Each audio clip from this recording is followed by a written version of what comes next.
दहावीची परीक्षा अवघ्या काही दिवसांवर आली आहे. यामुळे पालक आणि मुलांमध्ये चिंतेचं वातावरण आहे.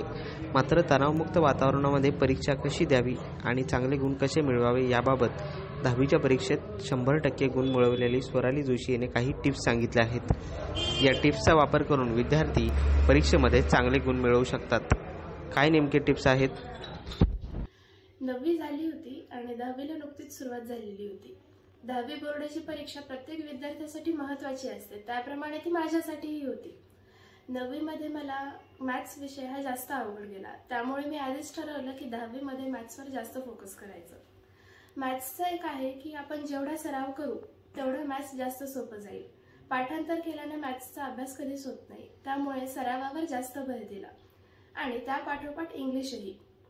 रायटिंग स्किल्स हा सर्वात महत्त्वाचा विषय आहे, जो 25 मार्काला असतो.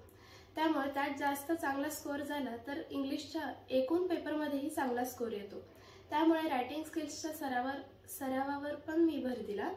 त्यामध्ये लेटर रायटिंग असो की इत्यादी पार्ट, त्यावर मी जास्त भर दिला. शाळेत जाण्याच्या अगोदर मी थोडा अभ्यास करायचे, म्हणजे वाचन. त्यानंतर शाळेतही अभ्यास व्हायचा. शिक्षक विचारायचे की काय अवघड चाललंय, कसं चाललंय तयारी, तर ते सेशन व्हायचं. जिथे अवघड चाललंय ते आम्ही शिक्षकांना विचारायचो आणि ते आमचे मार्गदर्शन करायचे.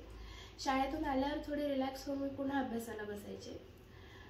अभ्यास म्हणजे मी पाठांतर करत नव्हते, तर एखादी संकल्पना आहे ती आपण समजून घ्यायची आणि मग त्यानुसार अभ्यास करायचा, असं होतं. 9वी मध्ये कोरोना होता, त्यामुळे विशेष असं ऑनलाईन क्लासमध्ये कळायचं नाही. त्यामुळे मी 10वीला ऑगस्टमध्ये मॅथ्ससाठी क्लास लावला. त्यानंतर क्लासवरून आल्यावर मी घरी अभ्यास करायचे.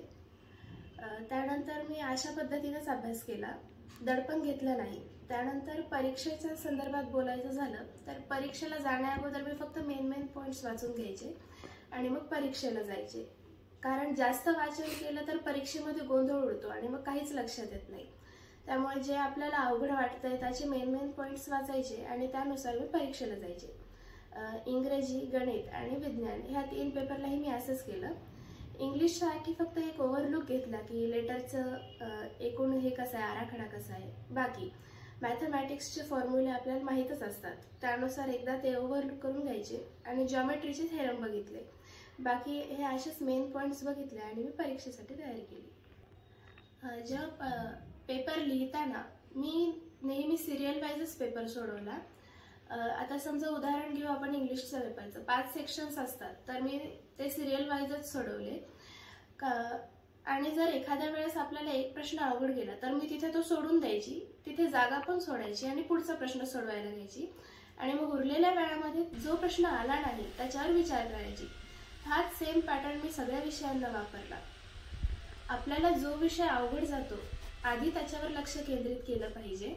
तसंच आणि मुलांनी सर्वप्रथम एक म्हणजे की परीक्षेला जाण्या अगोदर तसेच परीक्षेची तयारी करताना कुठल्याही प्रकारचं टेन्शन नाही घेतलं पाहिजे.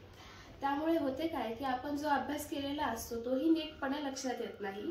त्यामुळेच टेन्शन न घेता परीक्षेला सर्वांनी सामोरं गेलं पाहिजे आणि सर्वांना मी शुभेच्छा देते.